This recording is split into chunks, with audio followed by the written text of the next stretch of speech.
ખાણીપીણી માટે દેશ સહિત વિદેશમાં જાણીતા સુરતીઓનો પ્રિય તહેવાર એટલે કે ઉત્તરાયણ, અને ઉત્તરાયણને દિવસે સુરતીઓ પરિવાર સાથે ધાબા ઉપર પતંગ તો ચગાવતા હોય છે, સાથે સાથે સુરતી ઊંધિયાની જાયફત પણ માનતા હોય છે.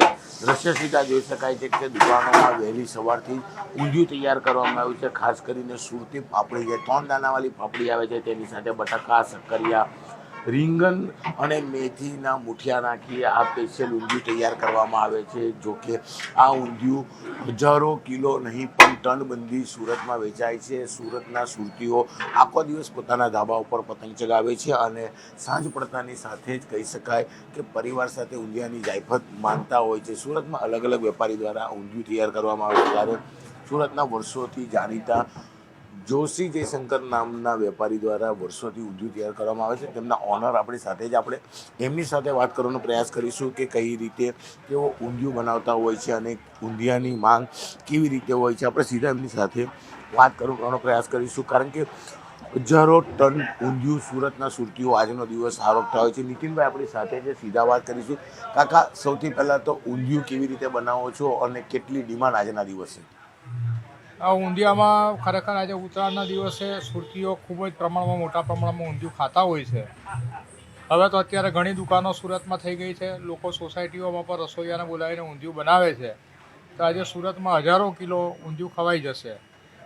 અમારે ત્યાં અમે જે સુરતી ઊંધિયું જેને કહેવાય કે પાપડી, બટાકા, રીંગણ, શક્કરિયા, રતાળું અને વિવિધ ભાજીમાંથી બનેલા મુઠિયા, આ ઓરિજિનલ સુરતી ઊંધિયાની વસ્તુઓ છે.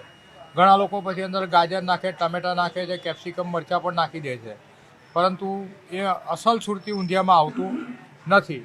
તો અમે વર્ષોથી અહીંયા આગળ આ દુકાનમાં બનાવીએ છીએ. લોકોની ખૂબ ચાહના છે અને આજના દિવસે લગભગ અમારી દુકાનેથી પણ 400-500 કિલો જેવું ઊંધિયું વેચાઈ જશે.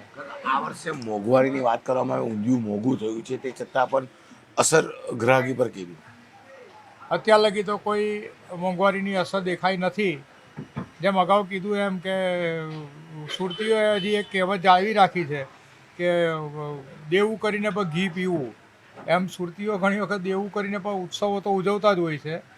અને મોંઘવારી તો આ શાકભાજીની, માવઠાની જે અસરો છે એને કારણે થોડી ઘણી મોંઘવારી વધી છે શાકભાજીમાં ને એમાં. એને કારણે 40-50 રૂપિયા સુધીનો ભાવ વધારો થયો છે.